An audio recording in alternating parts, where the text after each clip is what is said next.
This is The Rumor Report with Angela Yee on The Breakfast Club. So listen up. Well, Jimmy Kimmel, as you know, he's taken a vacation, and he did come back from his vacation to apologize for wearing blackface in man show sketches that resurfaced. Now, if you guys remember, this is the Karl Malone impersonation that he did. Sometime at night, Karl Malone look up in sky and say, "What the hell going on up there? Do UFO live on other planet, phoning home like E.T.?" Karl Malone read on TV about white people getting deducted by aliens, sticking all kind of hell up their and that's a damn thing. Well, he did do that in blackface, and now he has put out a statement. He said, "I have long been reluctant to address this, as I knew doing so would be celebrated as a victory by those who equate apologies with weakness and cheer for leaders who use prejudice to divide us. That delay was a mistake. There is nothing more important to me than your respect, and I apologize to those who were genuinely hurt or offended by the makeup I wore or the words that I spoke."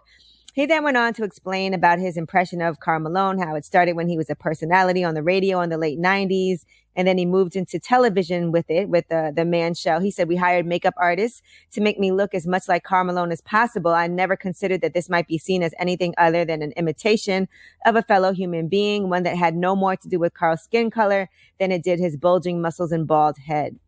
So he did also acknowledge he did impersonate Snoop Dogg and Oprah, and he said they were similarly performed without malice. He said, "Looking back, many of those sketches are embarrassing, and it is frustrating that these thoughtless moments have become a weapon used by some to diminish my criticisms of social and other injustices." So he did put out a full statement, if you want to read that. Yeah, and he impersonated Snoop by saying the N-word too, right? But I mean, that's all he can do is apologize. I mean, I still think we need to have a larger conversation about cultural context and how things used to be in regards to the risks people used to take to entertain, because that line about what was acceptable and not acceptable was non-existent. Everybody went too far back then. Which is true. Okay? Which is true. Everybody went too far. But, as long as he understands that, he apologized and he's evolved as a person, hopefully. Right. And then we're talking about something that is we're talking about something that has literally changed in the last few years, and to not acknowledge that shift is irresponsible of all of us. And I'm sure he's grown since then. What else can you do but apologize and learn from it? Right. And there's nothing wrong with saying, "Look, that was wrong," and it is what it is. All right, Lena Waithe has called out The Hollywood Reporter and Variety for ignoring black shows. She was on the Late Late Show with James Corden, and she was specifically calling them out. She said people that are hopefuls, all the black shows are like on the long shot list or a major threat as far as TV Emmy nominees. She said it's like, don't act like black TV is invisible. And so she's saying all those trade reporters on Hollywood Reporter and Variety, they ignore the insecures, the black AFs, the dare white peoples. And for so long, she said they act like we don't even belong in the conversation. So that has been her experience. Mm-hmm. Mm-hmm. All right. Now, T.I. has apologized to his daughter. And I know people are going to feel like, oh, this is old. But these episodes are now airing. T.I. and Tiny Friends and Family Hustle. And if you guys remember the whole vagina hymen conversation that he had publicly about his daughter and taking her to the doctor. Well, Deja's mother actually appeared with T.I. and they had a whole conversation. And the conversation was about, why Deja's feelings were hurt. And, it's a learning curve. And he did finally apologize. Here's what she had to say at first to T.I.